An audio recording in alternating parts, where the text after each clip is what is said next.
So the reason why I decided to actually do a live video instead of a regular video is mainly because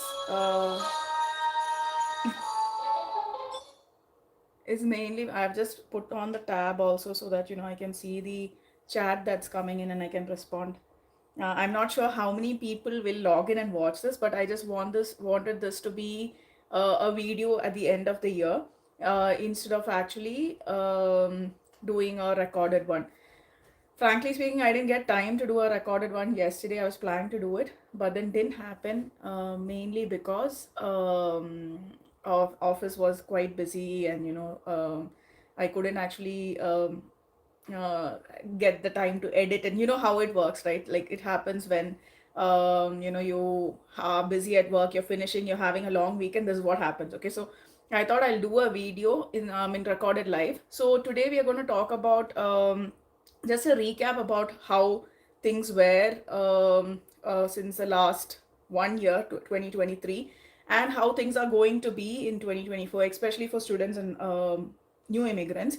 The reason I thought I'll do this video is because there has been a lot of changes, especially in the case of students, as of how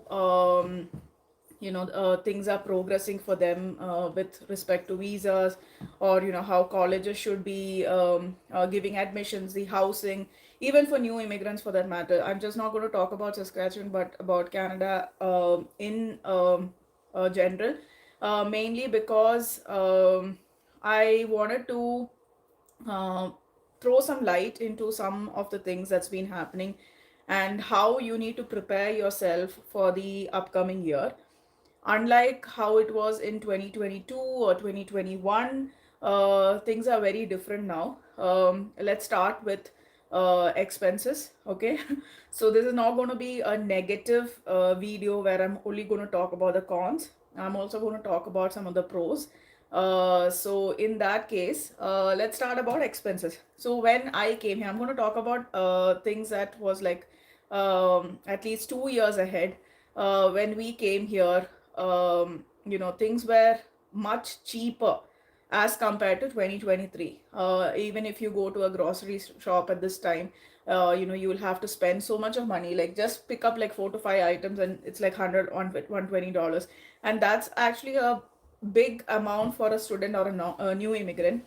For at least for people who came on PR, or who's a little more settled as compared to students, it might not be a big amount. But obviously when you are in the process of finding a job, and you need to look at so many other expenses, because you'll have your visa application fees and those kind of expenses on one side. Then you might have expenses with respect to your housing, your groceries, if you have a kid related to that. So things are extremely different as compared to how it was. So when you're coming here, don't come under the fantasy of making a lot of money here. You can eventually, maybe after 2 or 3 years you can, but at least for the first 1 or 2 years it's going to be difficult. So don't come under the impression by seeing all these YouTube videos or reels. Even my reels sometimes, people might misunderstand. Okay, life is very comfortable here. It's just that we have fun when it is required. It's for me, it's always that I need to balance life and my work equally. And I am not a person who beats up myself too hard. And then so I like to have fun. So don't go by the reels that I put out, or most of the videos I do tell about the reality here. And it's important to know that before coming here, there are a lot of messages I get in on Instagram and even on YouTube, asking, will we be able to pay our education loan with this particular amount, or with whatever part time, or the money that you'll make when you come here as a student. Or I have loans back home, can I support my family?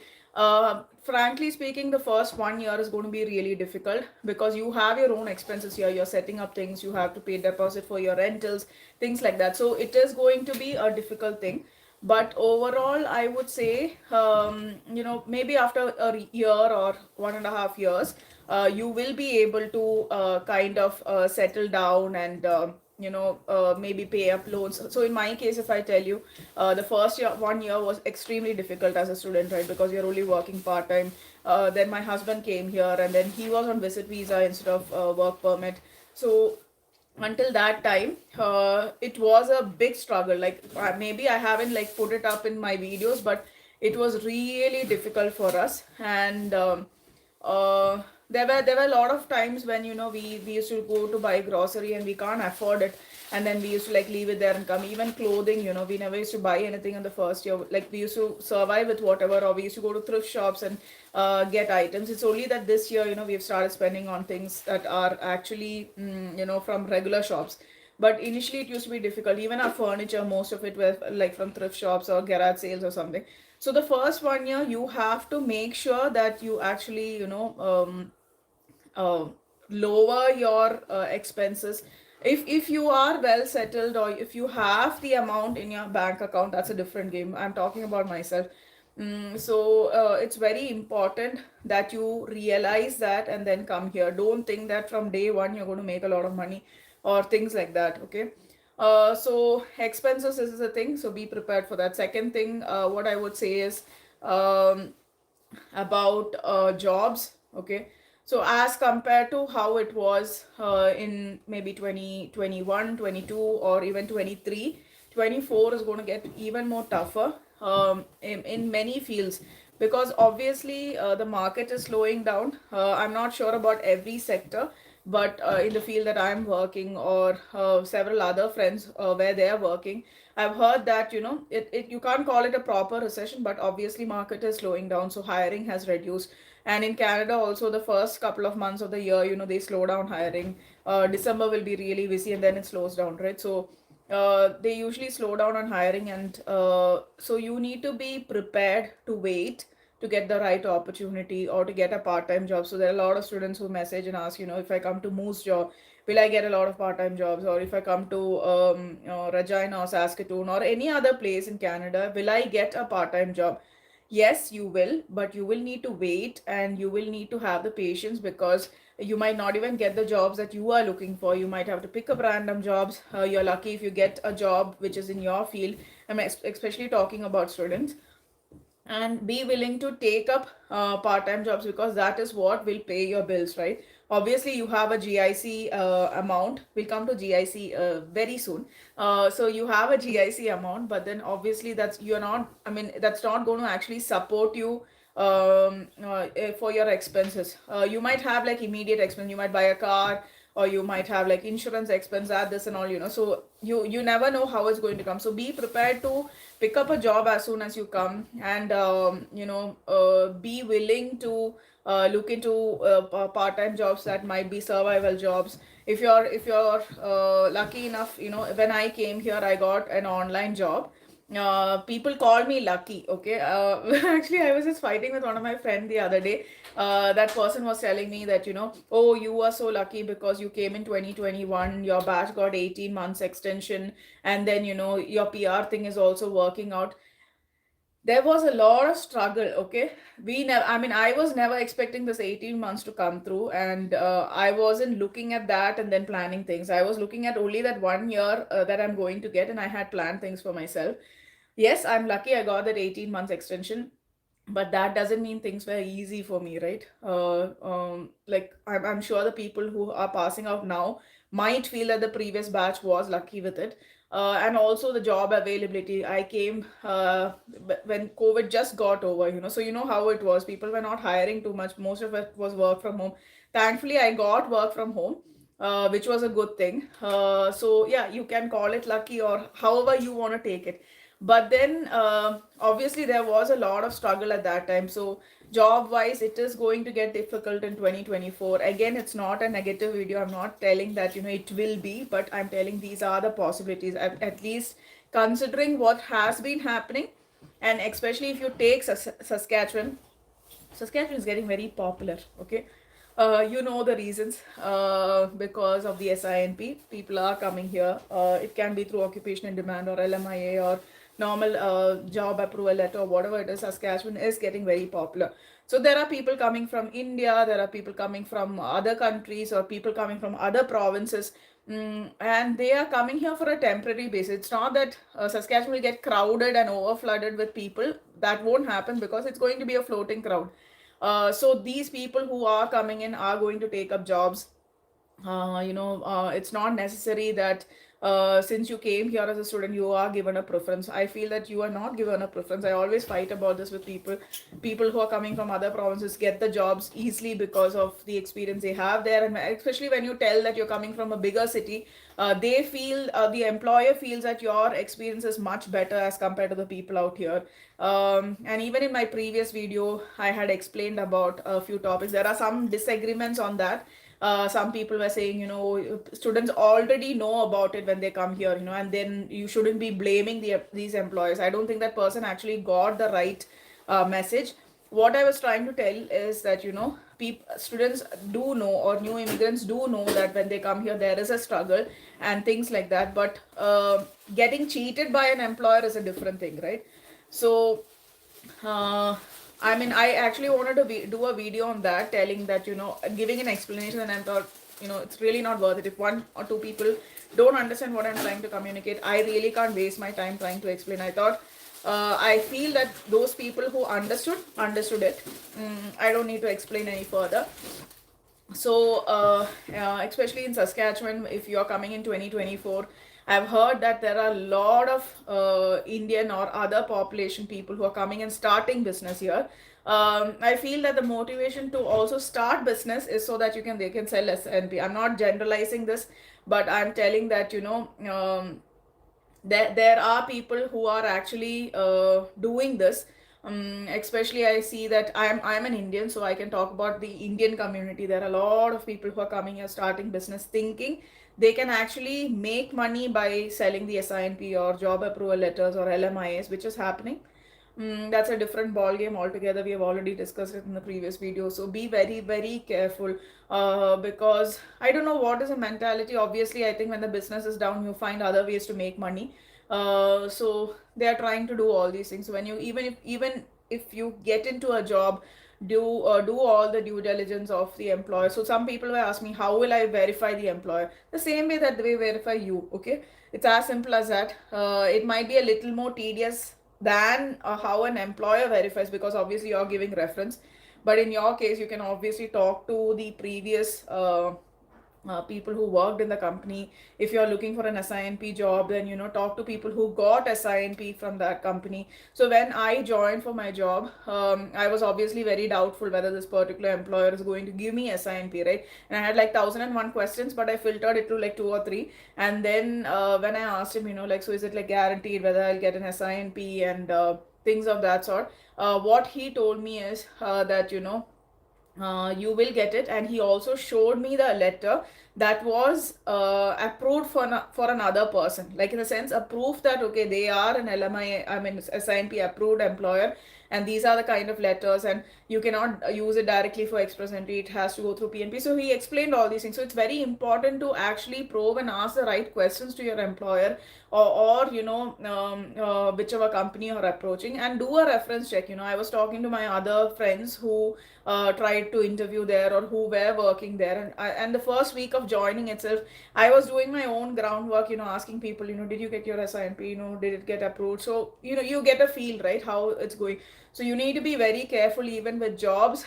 Overall in Canada, getting jobs might get difficult, but I feel that in Saskatchewan also, because there's an inflow of so many people, you need to be really careful about what kind of jobs you get into. If you're getting a job also, make sure you try to stick on to it. I've also seen, on one side I might blame the employers, but the other side I also blame us, okay, or people like us who just think that, yeah, I can work today in this company and the next day I can work in that company. Okay, they're giving me SINP in 2 months. This person will give me SINP in 1 month. The SINP does not come so fast. So if you think an employer just told you, okay, you'll get it in 3 months, that's not the case. So don't keep jumping and, like creating issues with the employer also, because I have seen that part also in my organization, wherein employees try to act too smart, or they think that they know everything. They actually read through everything and they think they know every damn thing, and they try to question the employer and create trouble for the employer. So don't do that. Okay, like you have come here to get something, your PR, work towards it rather than creating issues for others. So yeah, that's a job part of it. Also, I would like to talk about the most discussed topic in the last couple of weeks, which was the increase of GIC amount. So this is mainly for students who are coming here. I seriously feel it is a good thing. Okay, GIC amount has been increased. Does not know about GIC amount, is guaranteed investment something. Okay, see, I don't know. GIC, I'm not sure, but yeah, it is mainly a fund that is used by the student, or they actually show this fund in a Canadian account before joining the, I mean, while joining the college. When you submit your visa application, you have to show that you have a I'm still wondering what is GIC. Yeah, you have to show the GIC fund in your Canadian account. So this is what a GIC is. So we had to show, like, until like couple of weeks ago, we had to show, I think only it starts only from 2024, but we had to show only around 10,000 Canadian dollars in our account. But the upcoming batch will have to show $20,000. It is a big amount when you calculate things when you're back in India. Like, you'll see, oh, I have to pay $20,000 and come here. Oh, I have to also pay the fees.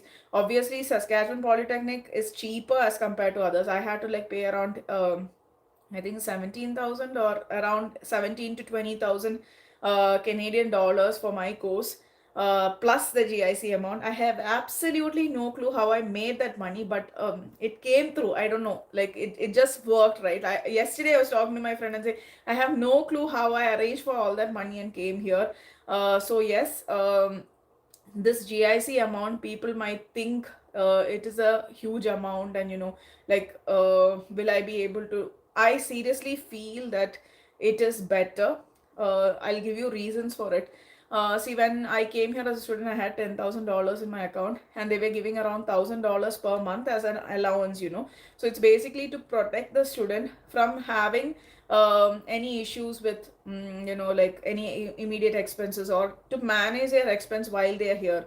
So it is very important to have the GIC amount. Whoever asked me, is the GIC amount important? It's very, very important, mainly because of this.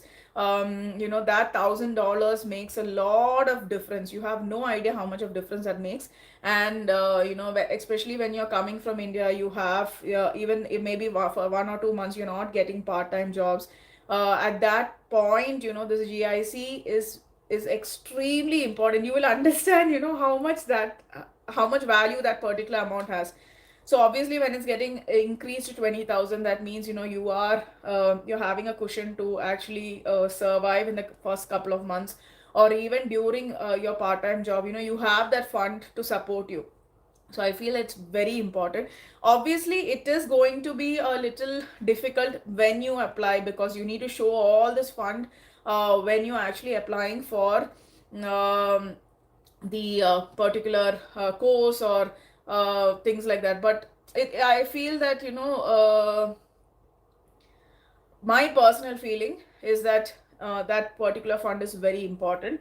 And another reason for doing it is also, I feel that the current immigration minister, okay, I don't know much about politics or about all these schemes and all those things, but I feel that compared to the previous immigration, I mean, the education minister or immigration minister, the current one, he's a little more strict. Okay, so he's not very immigration friendly, about is what I call it, mainly because he's made a lot of restrictions on the count of immigrants that who are going to come here, or also about introducing so many strict things for students. There should be housing, colleges should support, and also the kind of GIC fund and all those things. It is good and bad. Obviously, it's going to restrict a lot of people from coming in, because of the huge inflow of people who came, from 2018 to 2023. I'm sure they're slowing it down. So these are some of the measures they're taking. So if at all you're coming, they only want serious people to come here. And, it's very easy to for some people to actually show this 10,000, or the course amount, and then come here. So maybe they're trying to increase the amount and make sure that only people who it's good and bad, people who cannot afford it. Like if you had asked me to put in 20,000 in my GIC amount at that point of time, yeah, I wouldn't be able to, and I would have cancelled the Canada plan altogether, because I don't think I could have made that kind of money. I don't know, first of all, this money, I don't know how it came through. So yeah, so for students, it is important when you come here. Like 2023 has been quite difficult for students who came in Saskatchewan, mainly because of housing. They were not able to provide, find out accommodation. I also did a video on that, because Moose Jaw being a very small town, I would say, couldn't accommodate so many people. Even also that batch, whoever couldn't accommodate in Moose Jaw, used to come to Regina. So housing here and in Regina were like kind of full, and people were having issues. They were not even able to find accommodation even after coming to Canada. So 2023 was really difficult. I'm sure that this will slow down a little bit with these kind of restrictions coming in. But 2025 it will be a little more settled. But 2024 is also going to, at least the first half is going to be difficult with respect to accommodation or finding jobs in Saskatchewan. So be prepared for all these things. It is very important that you prepare your mind accordingly. Don't come without any preparations, because I've seen a lot of people. Again, I've done a video about this. You can go and check it out, about reverse migration. A lot of people who come here are not at all prepared. There's a record reverse migration that's happening, because people who are coming here come here and realize it's not the same dream that they had back in India, because things have changed. Okay, you would have seen a reel in 2019, but you reach here in 2021 or 2022, and then you realize it's no more the same story. People, like, things have changed so much. Or you would have done your research like back then, and then when you come here, even in my case, I have done my research in like 2019, early 2019 or something, and I came here in 2021, and I found quite a bit of difference between what I researched or the expense level and all those things as compared to now. So people who are coming here, be prepared for all these things. I know, personally, I'm telling, personally, I know at least 6 to 7 people who have gone back from Saskatchewan, mainly because they didn't find the life comfortable. They didn't want to compromise on the life that they had back in their home country, because they felt that they're downgrading from where they were, and then their kids' education and several things. I mean, I'm sure they would have considered all this when they were coming here, but obviously when they came here, they came to know about the reality, right? Because both the parents have to work. Maybe even though they might come home by like 5 or 6, managing the kids, you don't have house help, and so many things change. Like, especially if you're a spoiled kid from India, then you will obviously face all these issues. Just not from India. Whoever has had help, okay, so house help, you will feel that it's very difficult to come and adjust here, especially men. I feel, I'm not being feminist, okay, but I feel that especially in India, this generation is still okay, but men usually have this tendency. Okay, they'll have a maid or somebody to take care, or their wives will work and make the food and take care of the kids and all these things, and only that thing that happens is they'll go to work and come back. So those people who, when they come here, they have to do everything, right? So there's like a major shift. Either they'll adjust or they'll go back. That's what happens. So and sometimes even youngsters have felt that they feel that, okay, coming to Canada, I'm going to make money, blah blah, all those kind of things. But when they come here, they realize that okay, it's like a paycheck to paycheck, and then they have to survive somehow. So consider all these things. 2024 might get a little more difficult for new immigrants and students, mainly because of all these stringent measures that's coming in, and also about housing. It will become better, but I hope. I mean, these are all my predictions. I have actually analyzed everything in my head. It's not based on any reports or anything, because I'm not a person who goes through reports. Okay, so these are my calculations, or these are my predictions based on the last 2 years I've been here. I feel that this might be the case. It might be different. Then I'll delete this video. Until then, this is going to be there. Yeah, so that I just wanted to overall tell you guys, 2023 versus 2024. These might be the things I think I have covered job, life. See, um, it's different here. I mean, you might feel that a lot of people say, "Oh, I should have just gone to." Especially, I feel people who come from Middle East. I hear this so much. See, I have been in Dubai for a long time. I know what you guys are talking about, okay? But you decided to come here to Canada so that something is better than wherever you're coming from, Dubai or Kuwait or wherever you're coming from. But after coming here, then you tell, oh, why did I leave my job in Dubai? Dubai life is so much better. You have everything in Dubai. You have that, you have this. And I've even told a couple of my friends, why don't you go back? Like, if you feel that's the case, why don't you go back? And then he's like, no, but then, we came here. I'll try my best to survive here. Like, you don't need to be on that survival mode, right? You can decide and then go back. It's better than, like, actually, you, like, it's better that you don't, like, struggle here and you feel that you are just doing it for the sake of doing it. So it's okay to bring comparison, or draw reference from the place that you were coming from, or you came from. But if you start doing that, you're going to get really depressed, I'm telling you, because initially, I always used to think, it would be good if I had my friends back in India out here, and things out in India. No, I mean, even I had my own thing in my head. So it is important you don't draw comparison, especially if you're coming from a very busy kind of life, maybe from India, any metropolitan city, or Middle East, or any country that you had a proper life. Then okay, I'm also reading the comments. Okay. Working as a teacher in India, I'm having an experience in India. Yeah, you can actually come as I'm talking to, I think, Tasneem Fatima. You can come with your student, I mean, with your son. Either you can come in your student visa, or you can come as a dependent. That's a benefit of Canada. You can actually come with your son. Then PNP draws for teachers. I'm not sure. I'm not a person who does a lot of research on what will happen when and though. I'm not at all a person who plan for tomorrow. So I'm really not sure. I don't follow it, so I'm not able to comment. It's a good that you are doing that set topic. Yeah, I really hope new immigrants or students will actually benefit from this video. As usual, it's long videos. It's already 27 minutes. I'm trying to wind up, but then I really wanted to cover a few topics. It's having diploma good enough for one person to land a job in Canada. It depends on what kind of diploma, right? First of all, I'll tell you, trade jobs, any kind of trade jobs are very, very sought after in Canada, mainly because there is a shortage. So if at all you are specialized in a particular field, make sure you do courses based on that. There are some random questions that I get on Instagram and YouTube. I have done, for example, I have done marketing course. Can I come and do some other course which is not even related? See, first of all, what you should understand is that the visa officer is not a dumb person, right? He's obviously he will go through your application.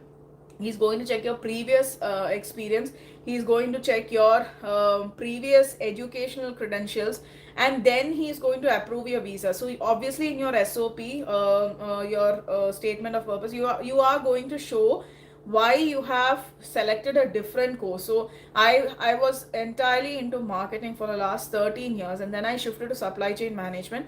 Obviously, when I showed my experience, I was running a business back in India, so I could actually show them that I was also involved in logistics, and how I want to establish my field in logistics rather than marketing, and how this course is going to help me. So there are a lot of things that you need to show as proof, or in your statement of purpose. You need to show that how is this new course going to help you. It's not that you randomly select one, you were doing something and then you randomly select some course because that knock code is there in the knock list. That's not how it works. Like, you need to be very, very careful when you apply for courses, or when you apply for any kind of even the job. I've seen that people say, I'm a cook now, can I come and do a driver job there?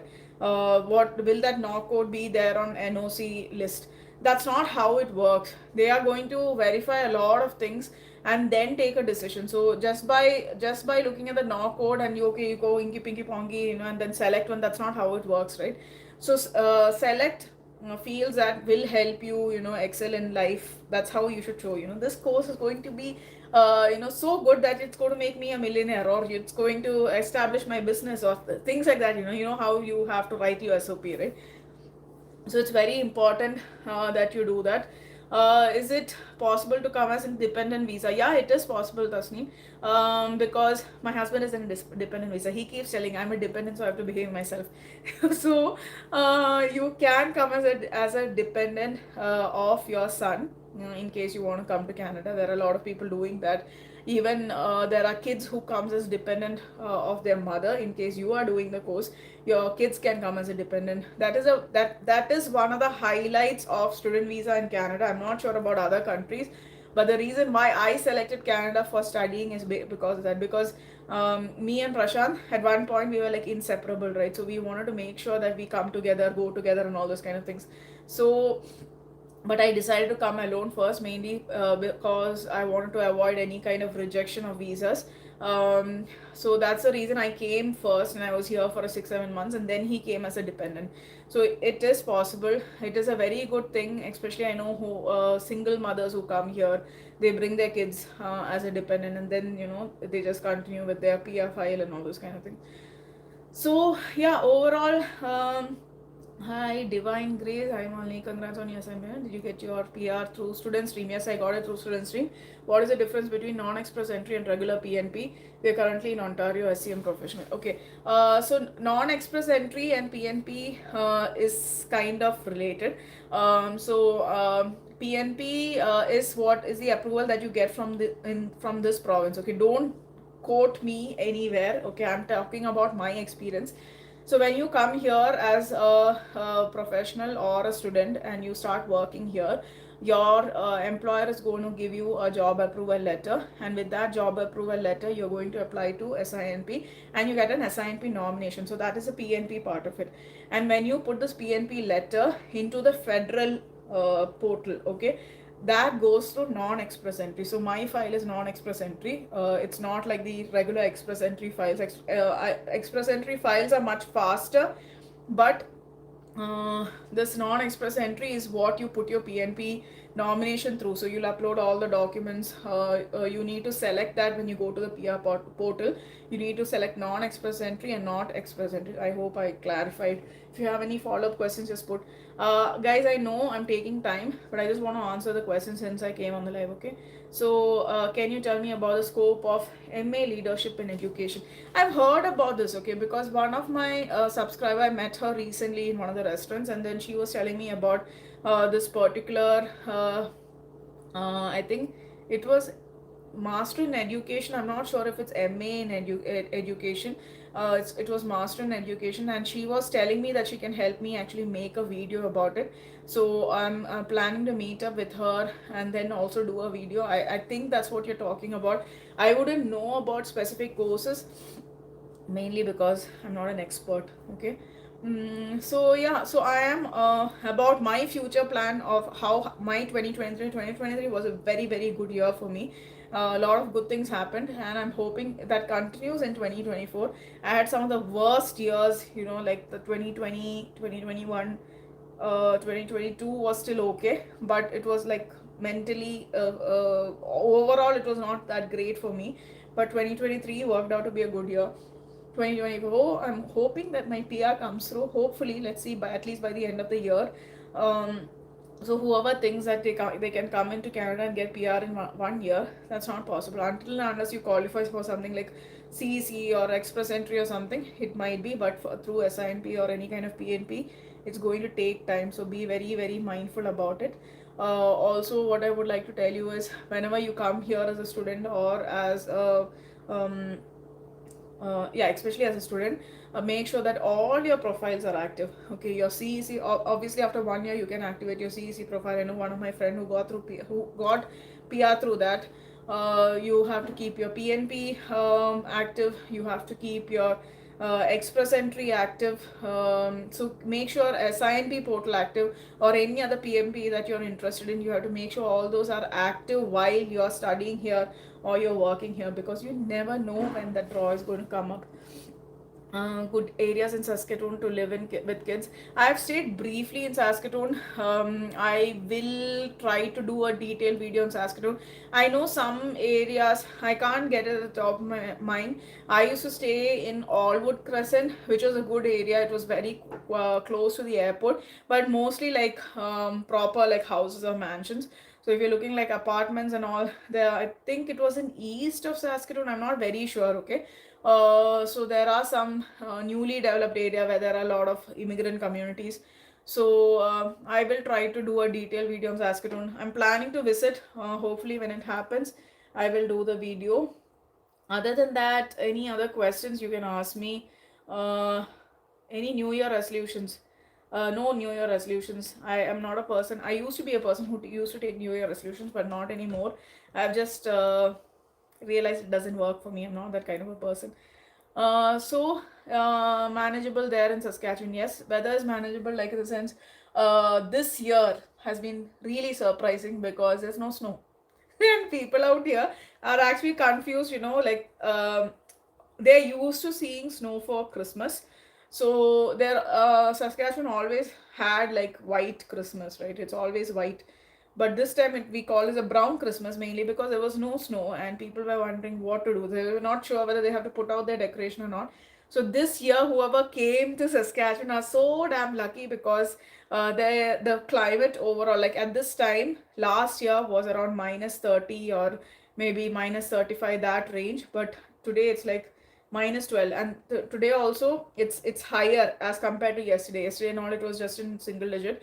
As long as you layer well and you dress up properly and then you head out, it's fine. Don't underestimate the Saskatchewan weather, because when you look out from the window, it will look very nice, bright and sunny, but what is outside is something that you can't imagine. It will actually get into your bones. It's that cold. So it's manageable provided you dress up properly. So I think I have covered most of it. There's one more question. Did you find educational journey and now the professional journey satisfactory? Educational journey, see, depends on how or where you're coming from. The place that we all come from, or where I came from, India, it's very educational centric. Okay, like if you're not a good student, you're not considered a good child, right? That's how it happens. So I was never the topper in India, or I was never even in the middle category, because I was not a studious person. So when you come here, you find that life is, especially for me, I found so much of ease in studying, because I had to do self study and learn. It was more of assignments and quiz. There were no major exams here, or they don't actually rate you by what you puke into the paper. They actually look at your concepts and those kind of things. So it was very, very satisfactory for me, but some people might not like it. And thankfully for me, I was able to land up a job in the same field that I studied, rather than taking up a different job. See, I wouldn't say I'm extremely happy with the professional life here, especially because I am in a particular company for the last 1.5 2 years now, especially for the PR process, right? They're helping with me for the SINP. So I'm at a much, much, much lower level professionally, as compared to what I was back in India. Okay, back in India, I was running a business, so you know how it is, right? So I had to like do a total shift of my mind, be ready to work under somebody. So if you're already working under somebody, or if you're an employee, then it's fine. But overall, I feel now what I'm doing is more of like, I would say, even though I'm considered a supervisor or manager in my company, I feel that I'm doing a lot of clerical job, which is okay for the time being. I'm learning the job because it was a total different field, right? So I learned so much in my current job. Considering all that, I'm very happy about it. But obviously, I want to get into a proper logistics designation, or a proper logistics job profile. So if you ask me, I would say I'm at 70% with respect to professional, but I know a lot of people who are kind of upset about how their life is after their studies, because they would have to pick up, especially in Saskatchewan, like random jobs like in Tim Hortons or any retail chains and all, just to get the SINP. So obviously, I feel the difference between coming as a PR, permanent resident, and as a student is that when you're coming as a permanent resident, you are having that option to select a job that is related to your field. You can take your time, or you can actually either take up some random job, or you can wait and look out for a job. But for a student is forced into taking a job that will provide them PR, especially in Saskatchewan. I feel it is sad because we are actually, I would say a lot of them, like I'm not talking about my scenario, but I know a lot of people who are really struggling. The last video that I did, you would understand, mainly because I was so frustrated. Even though people say that, students know what, that, they are coming here and they know exactly what they're getting into. Uh, it's like theory and practical, right? Theory, okay, I'm ready to do any job, that kind of thing. But when you come here, there are so many people who are getting into SINP jobs and literally suffering. Okay, I know for a fact they were prepared for it mentally, but when they actually do it, I know people who are working long hours, and who some people are not even getting shift. And if you're in an SINP job, there's a lot of struggle, mainly because you know there's no freedom for you. You are stuck in the job, okay, and you are stuck, or you need to actually oblige to whatever the employer tells you until the time you get PR, right? So in my job, I'm much better, like in a sense I don't have such complaints. But people who are working in restaurants or other retail chains and all, they really have a tough time. So whenever you're coming to Saskatchewan, be prepared for all these things. I can't even ask you to be prepared, because that is being prepared in theory and in practical is two different things, right? When you come here, it depends on your employer, on your I mean peers and all those things. So it really depends from one person to the other. A lot of people are not satisfied, so it depends on what you get into. So I will do a detailed video on mm, Saskatoon, and about new immigrants. Like I told you, new immigrants and students are in the same platform. It's just that new immigrants have a little more plus points as compared to students, because students are actually forced, or they don't have like too many ways to go to. They'll have like specific directions that they can go. That's the only thing they can take, especially because they are looking at the PR perspective. But for new immigrants, since they're coming on PR, they have some plus points, like obviously they're showing a fund and coming here, they can use that if it's theirs. Then getting a job is much easier, because you're a permanent resident, you're given more priority even in government or other kind of jobs. So there are a lot of plus points when you come as a PR. Obviously it's a struggle initially, you have to come to a new place and find a job and all those things, but as compared to a student, I feel it's very different. The journey is very different for both of them. Um, Unless and until you come here as a student, I don't think I can explain much about it, because life is different. You are also having that mental tension, because you need to bring your spouse or your dependent, or even if you're coming as a single person, you'll have some obligations back home. You would have taken an education loan, things so many things are on your head, and then that's a constant pressure of application after application, student application, then your PGWP, then your other application. So it's like the tension that a student goes through here. I can't really explain what they go through, but it's nothing that you can't handle, right? You will be only given things that you can handle. So trust yourself. uh Non-express entry. So non-express entry, see, PNP draw is different, and non-express entry there's no draw. So in my case, I don't have any more draws. Once I put my file, once I get my nomination, I'm directly getting into the SINP and then non-express entry portal. So I'm not sure about uh so yeah, so a process where applicant and student stream. So if you get your job approval letter and you get your nomination letter, you directly put it into a federal portal, and it's like how there's no draws anymore. it's just getting processed. Okay, so I hope you understand what I'm trying to tell. I mean, it's not like a PNP draw that happens. It's a direct. So that is why, that is the exact reason why a job approval letter is this pricey. Okay, where people ask like 50,000 Canadian or 80,000 Canadian for a job approval letter, because there are no more draws.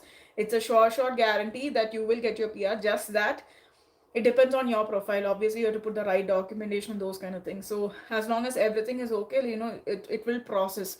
There are no more there's no more gambling that's happening. It goes through.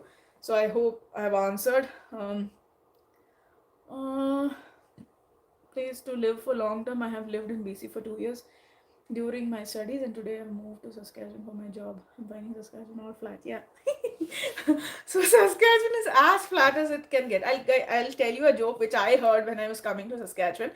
That if you lost your dog in Saskatchewan, you will find it even after 3 to 4 days, because the land is so flat, you will see it running at one point, So that's how flat Saskatchewan is. So even when we went for a trip to BC, towards a little bit of BC and Alberta, when we used to tell them that we are from Saskatchewan, they'll be like, so it must be really hilly here, right? So because the roads are so flat and the land itself is so flat, people who are coming from other provinces will find it very fascinating or very depressing. I don't know how to call it. And whoever's going from Saskatchewan to other provinces, all of a sudden, you're not used to those landscapes of mountains and, valleys and those kind of things. So, yeah, I hope you find a job soon. And, all the best for that. So, guys, I think I will wind up if you guys don't have any questions. If you want me to do more live videos, it's not that, all my subscribers are going to tune into this, but this video is going to be there on my channel. So, at any point of time, you guys can take it up and view it. So, that's all, guys. I hope I have covered all your questions and all your doubts regarding overall scenario of 2023 versus 2024 and all your personal questions. So I would call it a day, not a day. I think I'll go and sleep. It was too early for me. Okay, bye bye. I don't know how to end it, by the way.